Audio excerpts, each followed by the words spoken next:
Hello mga ka-beauty. So as you can see no, na ako'y client for today no nga ang iya tiil kung nakakita mo kubkub kayo na dyan mga kuko nga kana ganing motubo gid pasulod sa ilawom nakabantay mo. So ang iya kuko is pasulod sa ilawom so kailangan sa tamukat ana nga way no. But actually kani si Ma'am Dugay na pud gyud niwa ka pa-cleaning. It's because nitagam siya sa cleaning niya before nga nahubagan ang iya tiil no na nga samad no.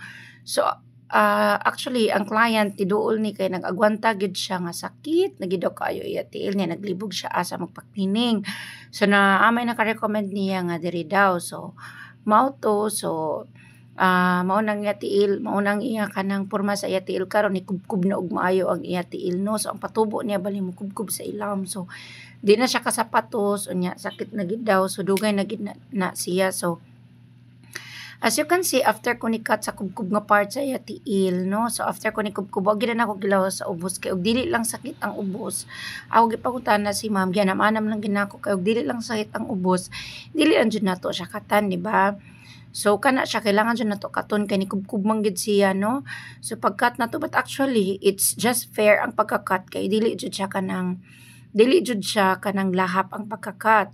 So actually dugay ko nahuman ani nga side kay ngano pagka-notice di ay nako niya pag after nako na-cut ang katunggikan nga mga nga tinuslokan sa ilawom niya sa previous niya nga cleaning mao nang advice to everyone no gyud to suroy-suroy gani nga cleaning kay actually maka-develop gina siya og fungal nga infection no. I have it also before no grabe. So ni develop gid ko og kulonggo basta ingana. So kanang sa ilawom ni ma'am ni action siya og kunggo sa ilawom no. So abi nako nga after nako nga ma-push to ang katong ni kuan nga kuko ni kub nga kuko. So pwede na nako siya mahuman. So dayon ma-push na nako siya na makuha na nako ang dead skin. But actually dili di ay so naa day siya daghan nga dead skin sa ilawom jud sa iya kuko kay ngano na hold di ay na siya sa ilawom. So ako siya gipangutana ma'am nganong naay murag kanang na-develop diri nga fungal infection sa ilawom unya kanang ngano nga murag na siya redness unya baga nga skin sa ilawom. So actually nasamad gid ay kuno na sa previous niya nga cleaning mao tong nitagam siya kay kanang sakit gid daw kaayo dugay daw nahubag daw na siya. So mo na resulta sa ilawom. So kung makita ninyo sa ilawom na siya kanang murag red ni sa ilawom no nga kanang agi na siya sa kanang redness ug manay murag black. So agi na siya sa mad niya sa una. Actually 4 months ago na siya ha. So 4 months ago na ingon niya 4 months ako wa ka pa-cleaning kay mahadlok ko kung asa ko magpa-cleaning balik nga dili mo hubag ang ako tiil. Kay sensitive ang iya tiil, hubagonon ang iya tiil no. So so ako gid na siya giduso di pag maayo ginahinay lang gid nako until nga makuha gid na akong nagpuyo nga dead skin sa ilawom. So actually ang client na to after is very satisfied. So that's one side of her kuan ra gid ha of her nails sa one side ra na siya. So sa other side gyapon dagan pagyapon na puyo nga mga dead skin no. So actually ang daming dead skin sa ilalim no as you can see. So dinhandahan ko lang mga ka-beauties no, dinhandahan ko lang yung pagpupush sa kanya para hindi magka-sugat yung yung skin niya sa ilalim kahit na kung nakikita niyo yung red at saka yung parang dark spot sa ilalim is sa previous cleaning pa yan. So that's 4 years ago, 4 months ago no. So saan naman eh. So 4 months ago pa na siya no. So pero naagya po nahabilin. So unang dili jud anaron og kun unta og ang kuko. So but in that case, so sakit na jud daw kaayo ang iya tiil so di na jud daw niya kaaya. So actually natagaan na jud natog justice ug hustisya ang tiil ni ma'am no kay as in happy ug satisfied client gid siya no kay ngano nakuha jud nato ang mga dead skin no. So actually gipangutanan nako siya diha after nako nakuha ang ibabaw nga part gipangutanan nako og ma'am sakit pa ba sa ubos? Yes ma'am katul pagyapon diri sa ilawom. So actually I do a little bit of cutting para pod matupong ang cut sa babaw no.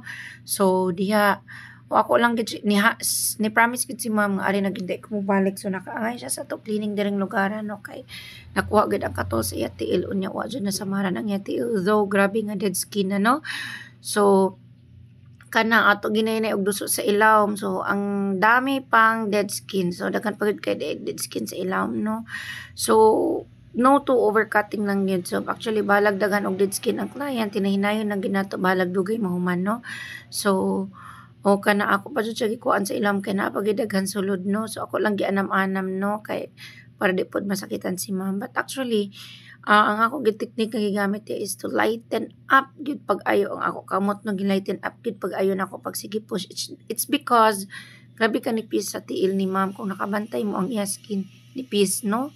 So kanang nga nga klase sa skin mag-careful gid ta ana, pero ang kana siya dead skin ang nagpuyo sa pag-push nako diya sa ubos kay nikat man ko sa ubos gamay.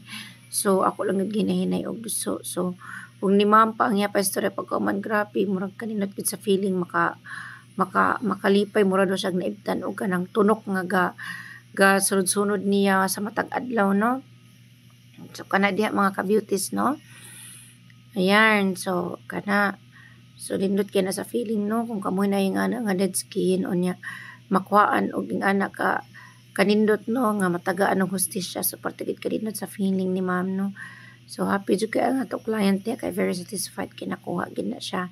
So that's one side of her feet ra gid mga ka-beauties, no, nga ato gikuhaan, no. So after that, so form kaayo ang iya tiil. So nag-square na gid ang iya mga nails, no. Ang exist nga nails ato gi-cut, no, para dili siya lain tan-aw, no. So napurma, so one time pa lang, no, napurma nga tiil niya natangtang ang iyang dead skin, no. So that's why kamo mga ka-beauties ayaw jud mo sa kanang mga suri-suri gani nga, no. Kuan man gud possible man gud nga ang previous nga cleaningan niya is nasamaran niya natoy fungal infection already or bacterial infection or any other infections that may arise. So kung wala na siya na, of course di na sila ka-sanitize, no, kay kanang ni sorry gid sa na na pud sila sa lain balay. So dako gid chance nga matakdan mo sa kanang mga fungal infection or bacterial infection or any infection that exists sa the previous client, no. So maunang ayaw jud mo kumpiyansa sa sore because I've been there already. Mabitaw nga na nagtukod jud ko ako kaugalingon nga beauty lounge. It's because I've been there. Gikan ako anang nahubak na natugkan ko og dagko kay nga mga kulonggo or unsa na siya sa term, no, or nangasama dang ako tiil unya na deform na mura nag mga triangle niya gagmay na kaayo ang shape sa ko tiil, no. It's because gikan ako ana, no, kay kaning tapunan lang kita mo gawas. But you have to be very careful kay once masudlan ng fungal infection ato tiil di lisod kay na siya maulian. So later tudloan ta mo kung unsay tambalan ng mga fungal infection, no. But kinahanglan na siya i-open before ta makabutang og mga tambal ana niya, no. So naara herbal gyapon ana niya nga pwede tambal, no. So nawara ang tiil ni ma'am. So happy and satisfied client kay siya. It's because nakuha gid ang iyang mga dead skin diring dapitan, no. So malipayon kay ato client diri, no. So and I'm so happy nga nakapagid siya, na-recommend ra daw siya diri. I'm so happy nga nakapagid siya nga cleaning niya, no. So nga na-satisfied gud siya, no. Even ang iya other side sa iya mga tiil sakit ug katul gyapon na siya giagwanta lang niya. So later I'll make another video for that because it's very long already. So sa iya tiil, no. So after no, so gwapa kay ang iya tiil gid as in super satisfied client na siya dihang lapitan, no. So kana, no, so no to kuan gid siya suri-suri nga mga cleaning, no. So natagam gid siya tungod sa iya tiil, no. So ako gid siya ginan nga ma'am kanang tambalan ni nato ang imo ilaw mo tiil kay it's because probably dako gid siya chance nga mo-develop og fungal infection kay kanang inigduso na ko siya na amo gahi sa ilaw, no, sa babaw dapit, no. Anya nasa gid siya agi, so na siya dark nga part, no. So mo nang be very careful, no, with suri-suri nga kanang cleaning. So thank you so much for watching mga ka-beauties.